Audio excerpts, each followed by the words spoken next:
Hello, my dear Chargers. This is Mrs. Boyd here. Today, we're going to be talking about one of my favorite topics, trigonometry. It's one big puzzle, and you can totally do it. All right, let's start out with the most important part, the acronym of all acronyms that you're going to remember for the rest of all of your days, SOHCAHTOA. Here you see we've got SO.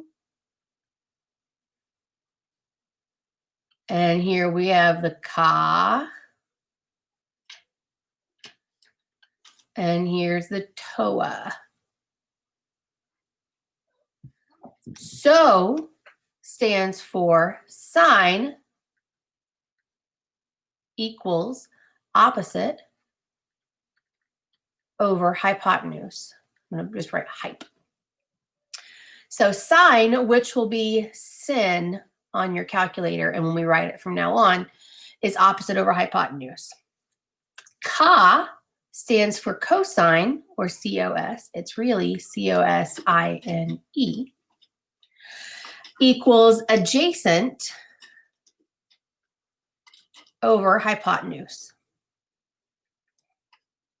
And lastly, we have TOA for tangent, which we write tan, is opposite over adjacent.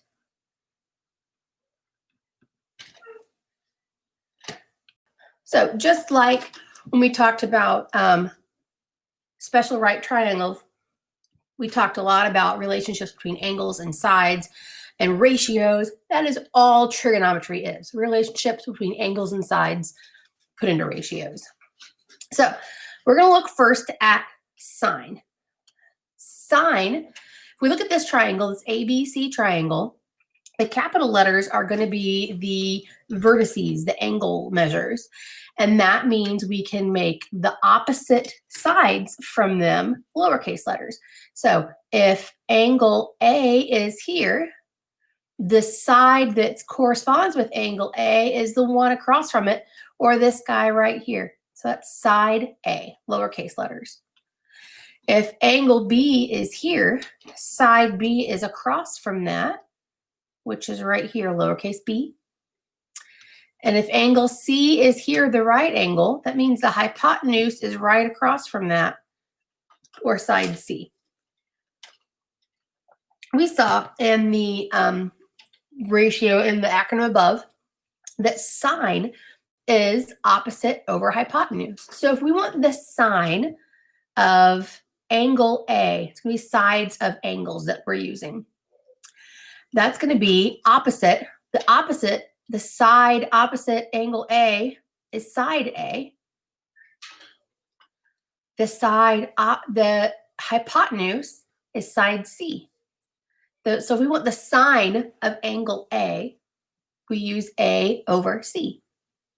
Likewise, if we want the sine of angle B, we use opposite, which is side little b, over hypotenuse, which is C. So these trigonometric calculations are simply ratios between side lengths. So let's find x.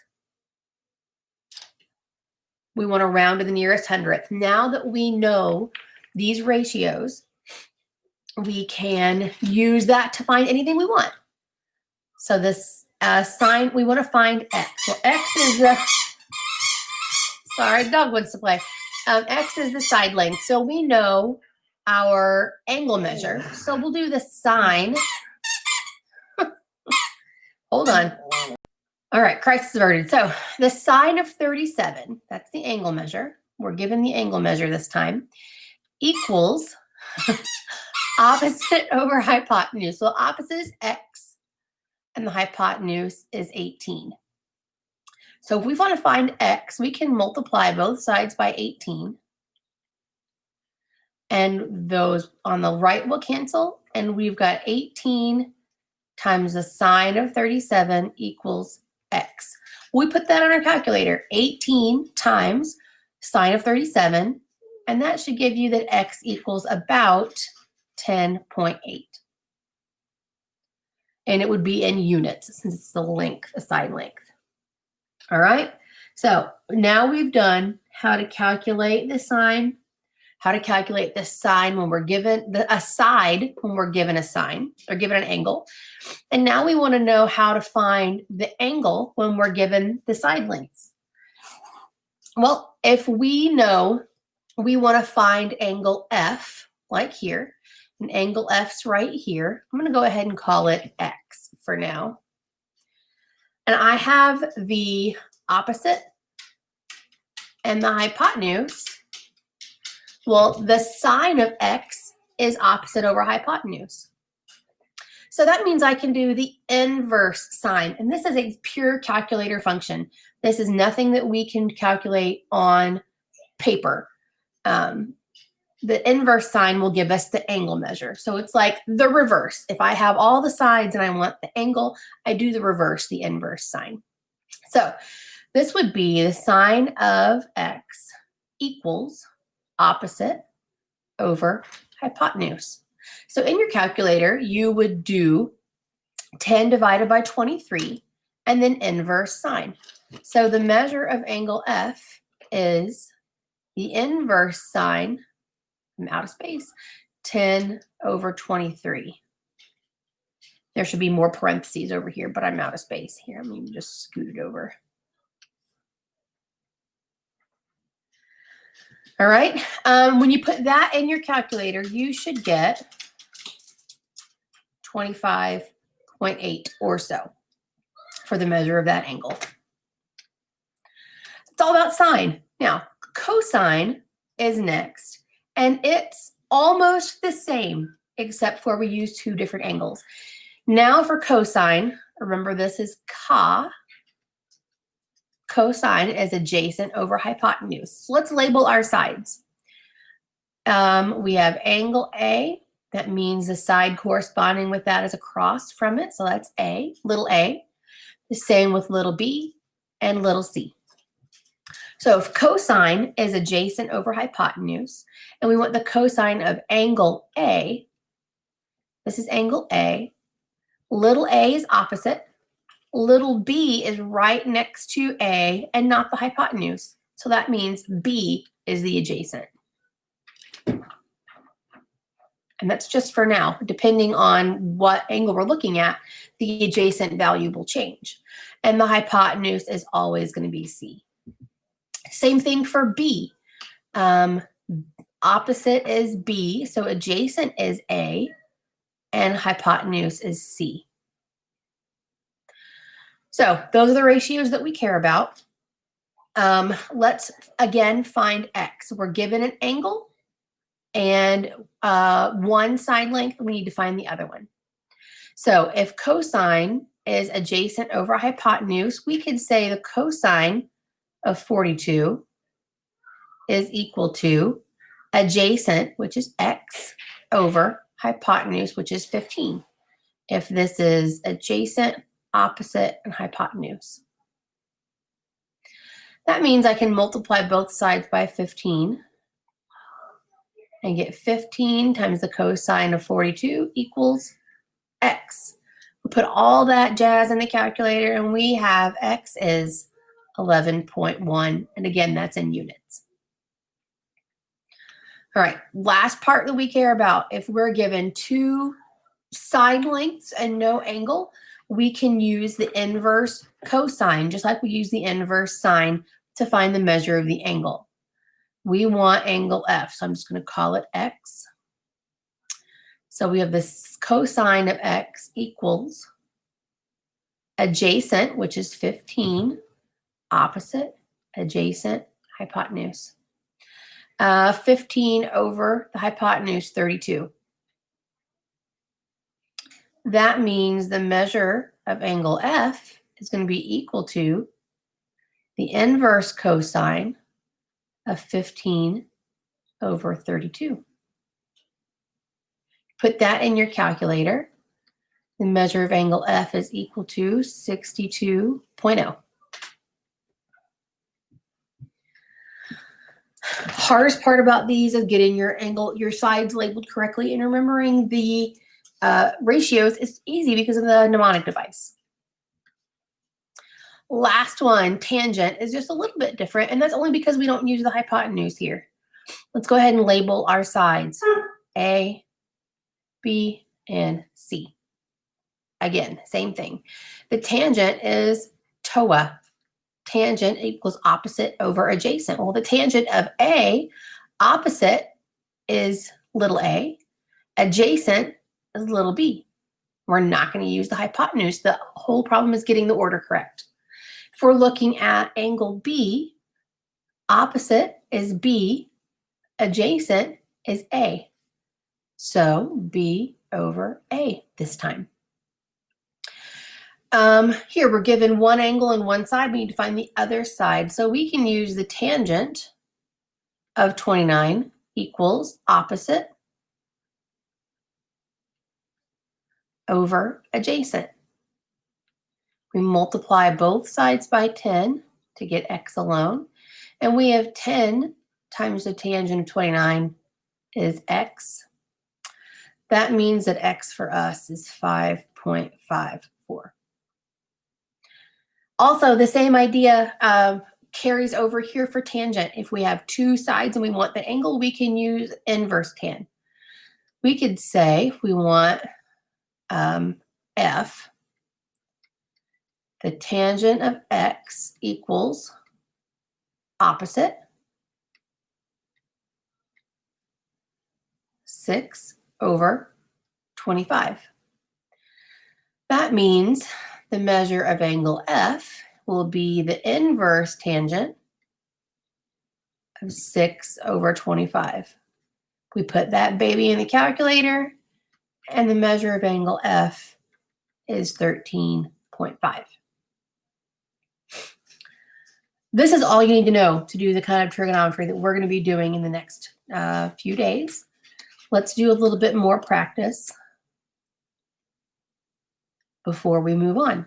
Now we're just going to strictly use the ratios that we know to find all these values. So opposite of A is going to be little a. Opposite of B is going to be little b. Opposite of C will be little c. Little b is always going to be the hypotenuse, by the way. So we want the sine of A.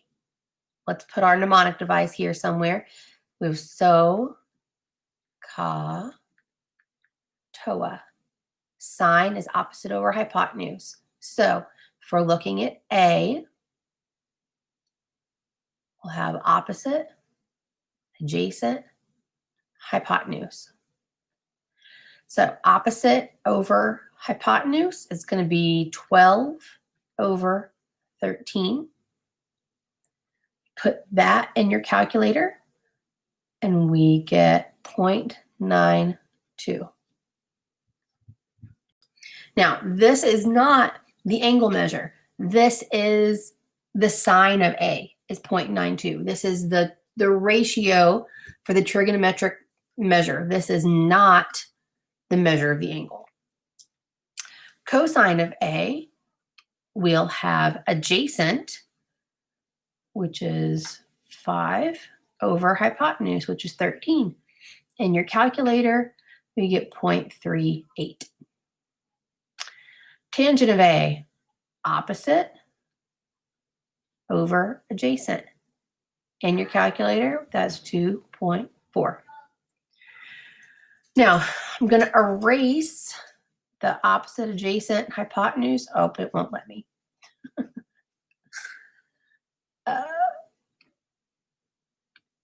All right, so if we're finding C, this one is opposite, this one's adjacent, and that remains hypotenuse. So the sine of C is opposite over hypotenuse, or 0.38, might look familiar. Cosine of C is adjacent over hypotenuse, or 0.92. Let's see if I can Whoa, wrong direction. Try that out. And then the tangent of C is opposite over adjacent, 5/12, and that's 0.42. Got it? Just the ratios, all of these are finding fractions and ratios of side lengths. You just have to make sure you get the right order. All right, so D is going to be our first angle in this next one. Let's list this: opposite, adjacent, hypotenuse. Sine of D is opposite over hypotenuse. That's 0.8. Cosine of D, adjacent over hypotenuse.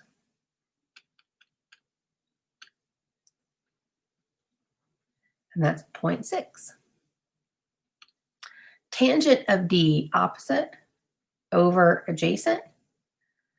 And that's 1.33 repeating. Lots of threes there. Now let's change this. So now we can look at angle F. For F, this is opposite, adjacent, hypotenuse. So the sine of F is opposite over hypotenuse, or 0.6. The cosine of F is adjacent over hypotenuse, or 0.8. And last but not least, the tangent of F is opposite over adjacent, and that's 0.75. Now, we're going to use this table to find these last four values. Find the measure of the non-right angles. You can use the inverse of any trig function to do this. We want the measure of angle A, so we can use let's use the sine of A for that. So the inverse sine of A, to find measure of angle A, we'll use the inverse sine of 12/13. Put that in your calculator, and that's 67.4. You'll get the same angle measure no matter what trig function you use, as long as you do it correctly. For the measure of angle C, let's use the sine again. So we'll have the inverse sine this time of 5/13. That means the measure of angle C is 22.6. Measure of angle D, let's use the cosine this time. So it's the inverse cosine of 6/10. Or you can use 0.6. It's the same thing, obviously.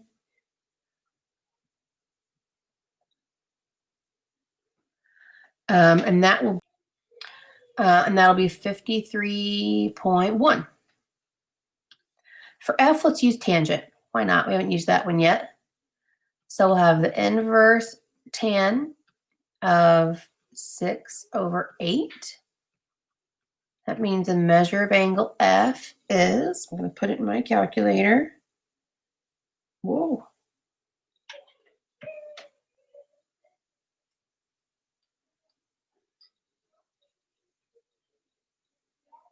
It's 36.9.